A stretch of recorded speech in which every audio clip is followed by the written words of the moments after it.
On this episode of Josh's Car Corner, I'm going to do something you've probably never seen done before when I put this MSD intake on the GTO. What's that ticking sound?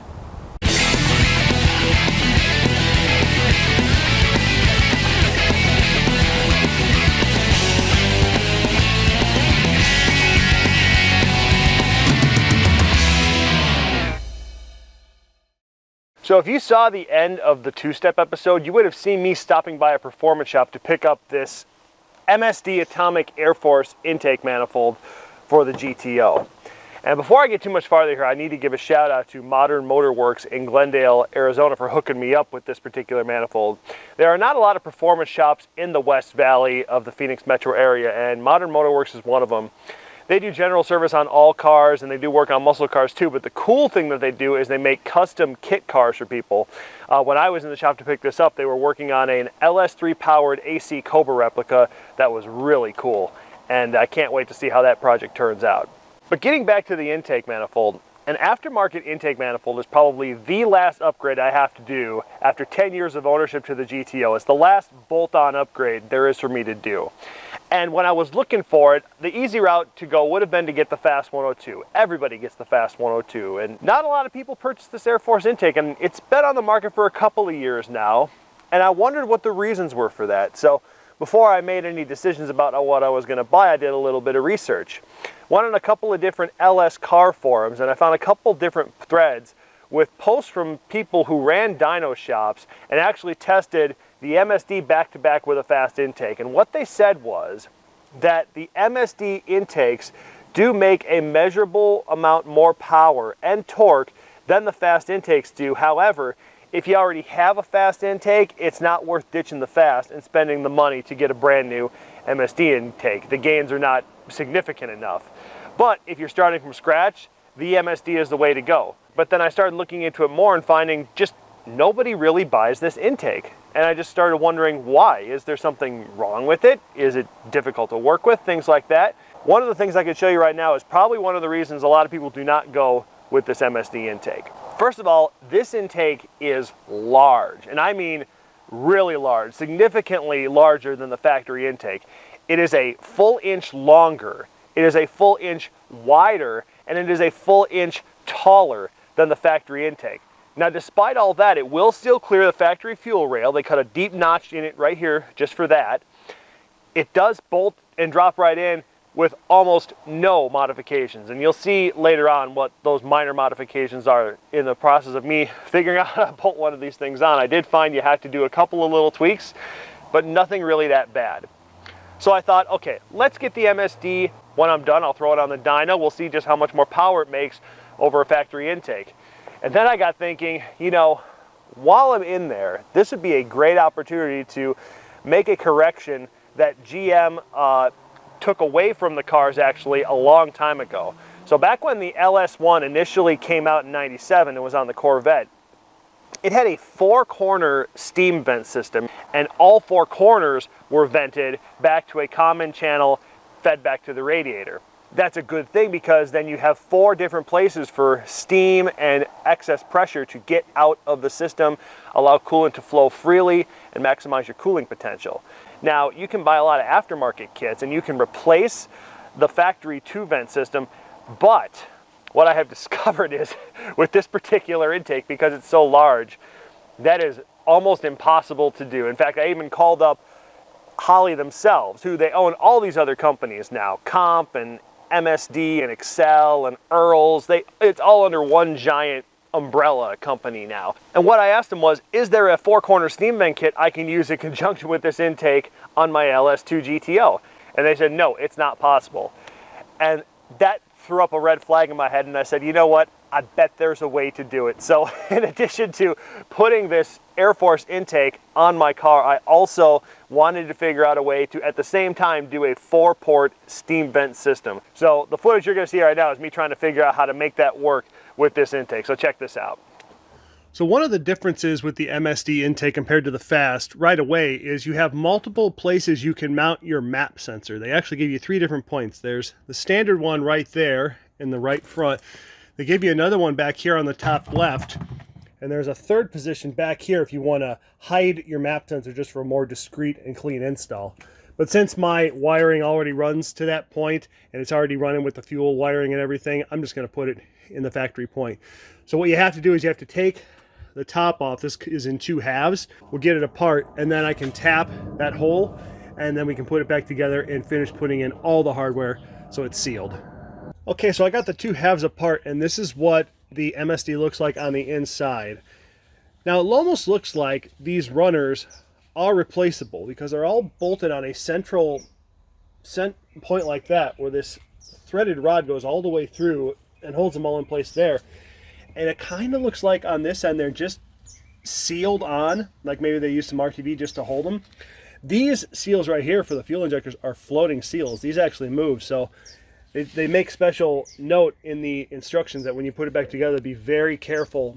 It's all centered when you put it back on so you don't sandwich one of those or get it out of position and then you have an oil or a fuel injector leak. All right, calls for an 1/8 inch drill bit to drill this out. Let's get it centered in there and let her go.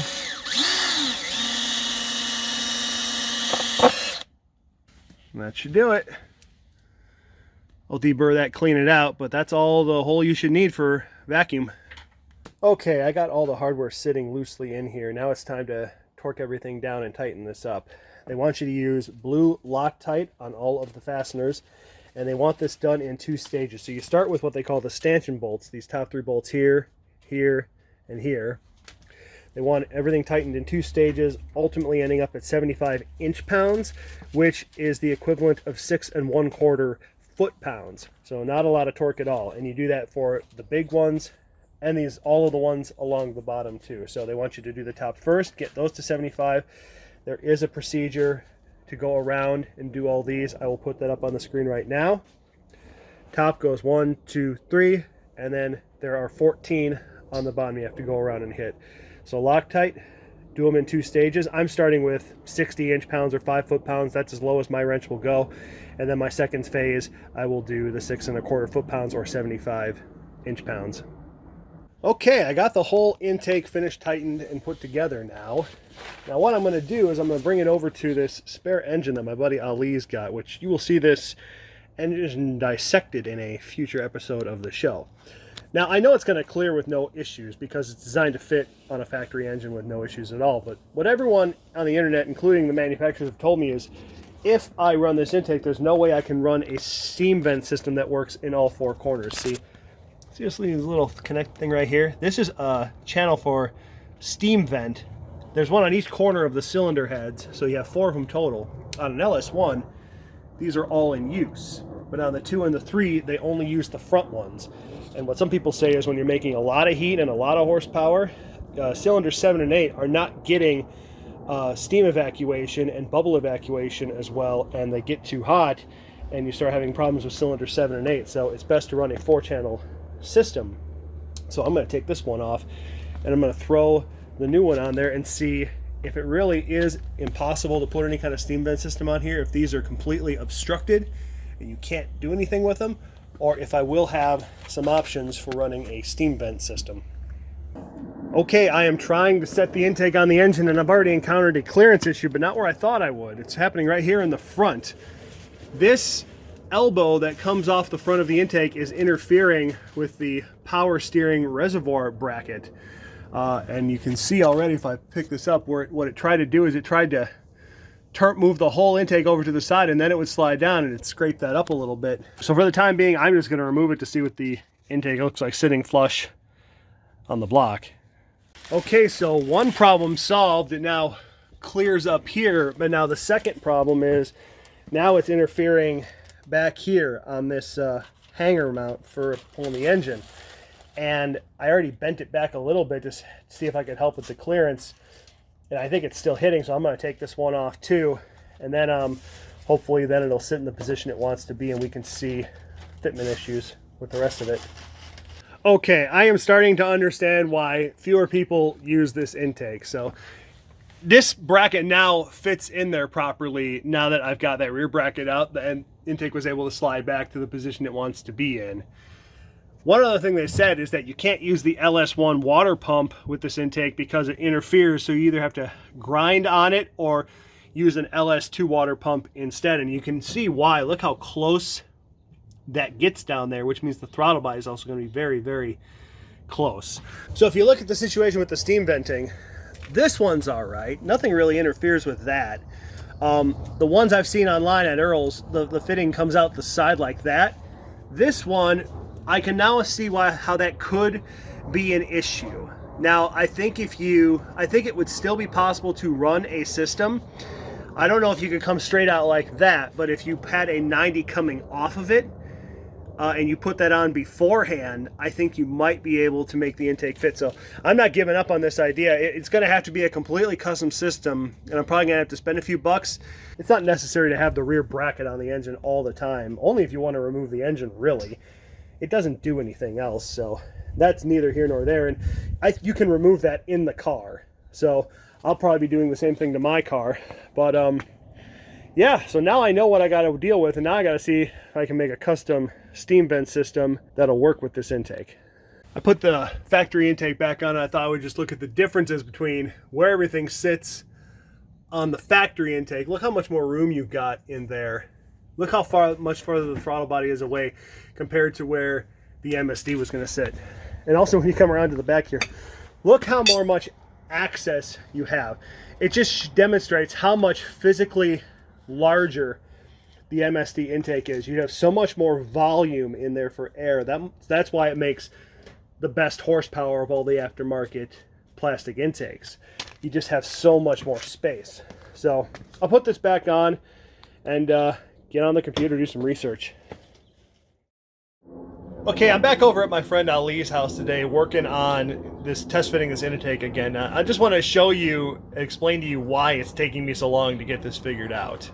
What I figured out is Earl's makes these little adapters right here that replace the factory coolant block-off plates, and they put these units in instead. And what's cool about these, this little tip right here can swivel, so you can get it in whatever position you need. But then I was test fitting and I realized that this back here is really tight, so I tightened the whole thing down to the engine, and I ended up actually putting a little crease in the plastic for the intake back there, so that is hitting.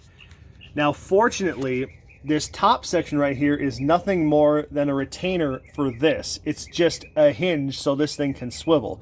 There's no coolant up here. So I can take a grinder to this and I can shave this down to make sure that this corner will clear.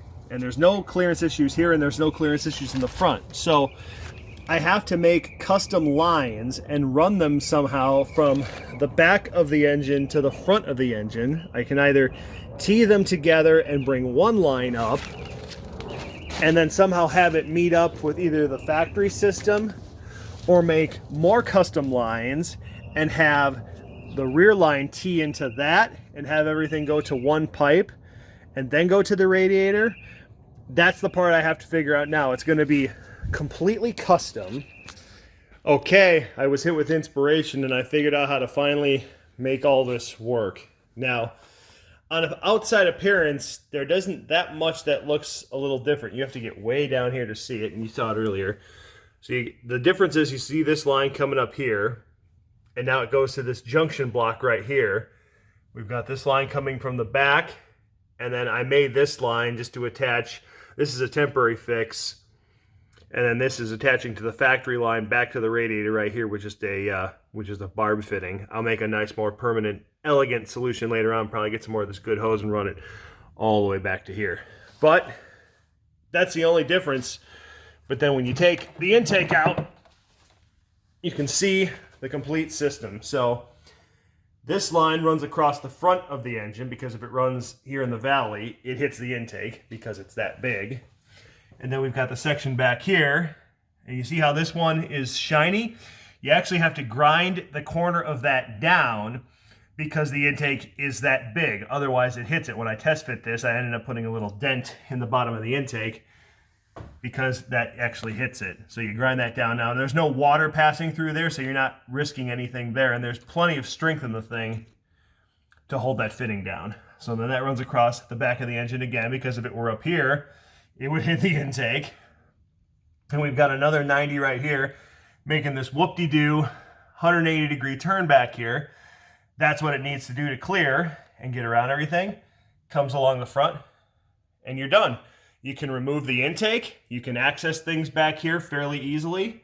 It doesn't interfere, and there you go. 4-port steam vent system with an MSD Air8 intake, or AirForce intake. And I'm not gonna say world first, but I know a lot of people have tried to make it work and they haven't been able to. So it's probably the first on the internet. So there you go.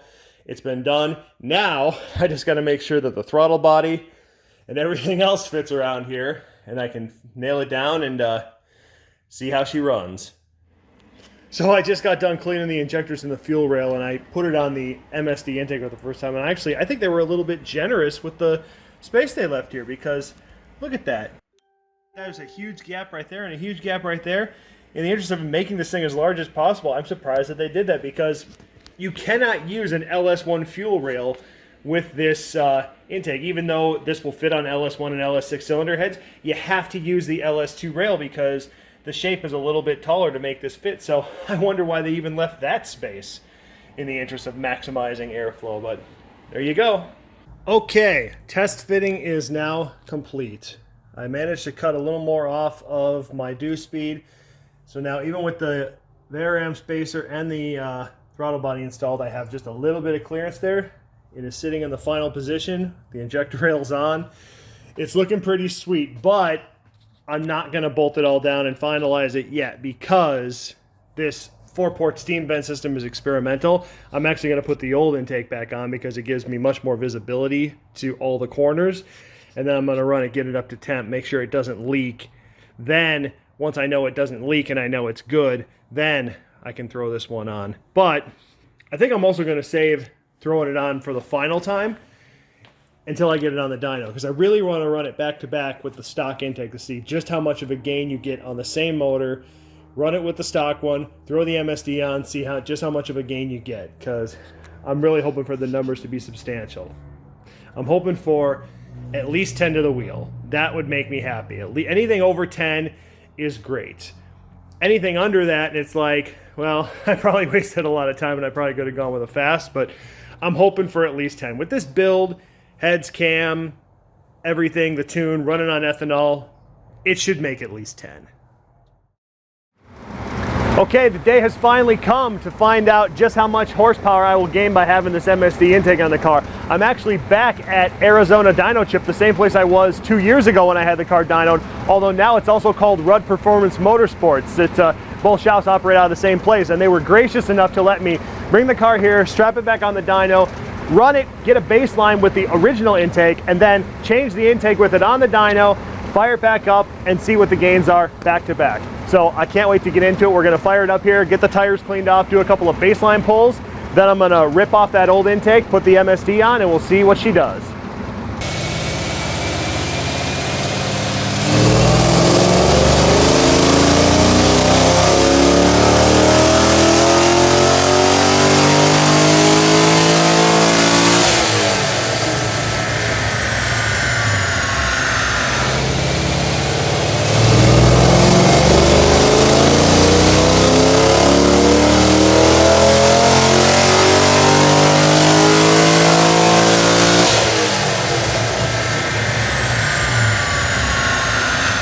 Okay, so I got this all back together now and ran into a couple of problems. One is that I broke this factory hardline that goes to the evap control solenoid. It doesn't quite clear over this like it should. Fortunately, we were able to cut a bit of this line that goes to the catch can out because the MSD inlet is in a different position, and we were able to cut out about 3 inches. That's now doubling where I broke off the canister line, and I can work like that until I can get it repaired. The other one is that it's down on power from when I did the run 2 years ago. The first run, it only made 400 wheel horse and 386 torque, which is about what it made when it was a bolt-on car. And then we did 2 more runs, and it got to 404, then it got to 408, and it kept climbing. And it could just be that things are dirty. I haven't really beat on this thing a lot, and one thing that Connor pointed out is that if the intake ports were full of that oily sludge and the intake was full of that oily sludge, the spark plugs could very well be full of that same sludge. And maybe by just doing enough runs, it'll eventually burn that crap off and it'll get back, or the plugs could be fouled and I need to change them. I've had these plugs in here about 4 years, so it's possible that I just need fresh plugs. But it's all back together now, so I threw a tune in it that added more fuel just to be safe, and we're gonna watch it, and we'll fire it up and see what this thing does. You moved it earlier after I hit Ooh, it wound up faster. Sure did. Yeah, that's dry. Nothing going on there, so that is, yeah, that ain't gonna hit. It's close, but it ain't gonna hit. You know, cut it another inch if you need to. Yeah, I can cut it a little bit later if need be. I can monkey with that at some point.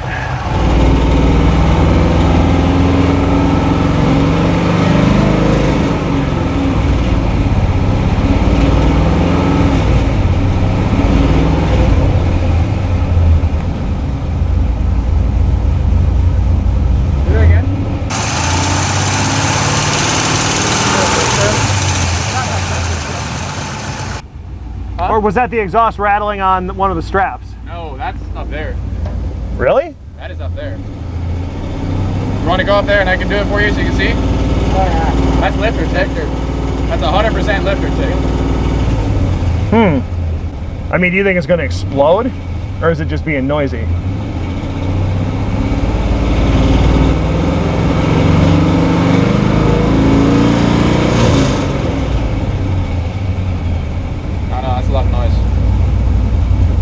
I mean, if you think it's going to blow, then... Let me grab Garrett real quick. Yeah. Are you kidding me? You know what changing lifters means? Taking all this back apart and taking the heads off. You'd think if it was a lift, but you'd think if it was a lifter, you'd hear it right now. Yeah, no, it sounds like... When oil pressure's low. Yeah. I never have it. Well, no. Doesn't revving the motor raise the oil pressure? Yes. Yeah, so when it's sitting at 2200 like it was, you've got plenty of oil pressure. It may or may not be a lifter, but you can try. Oh, he's the owner. Hey, I don't know if you met him earlier. how's it going? Nice to meet you. It's got no tick at idle, but when I'm at 2200, he thinks he hears a tick.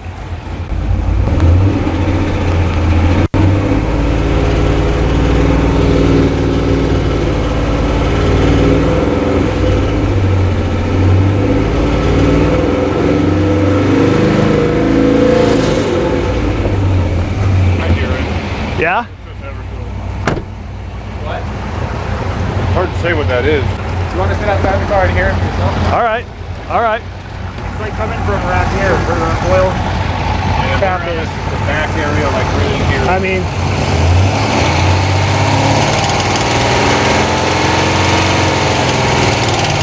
oh yeah, I hear it. Yeah. Okay.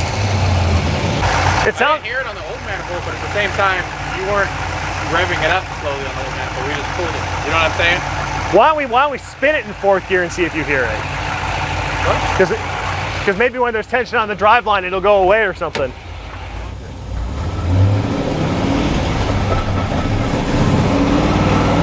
Oh, I heard it already.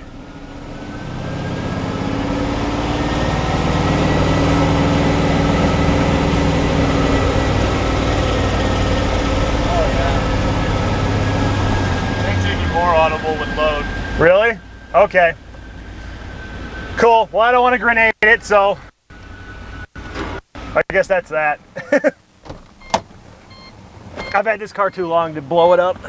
Yeah, no, I 100% agree.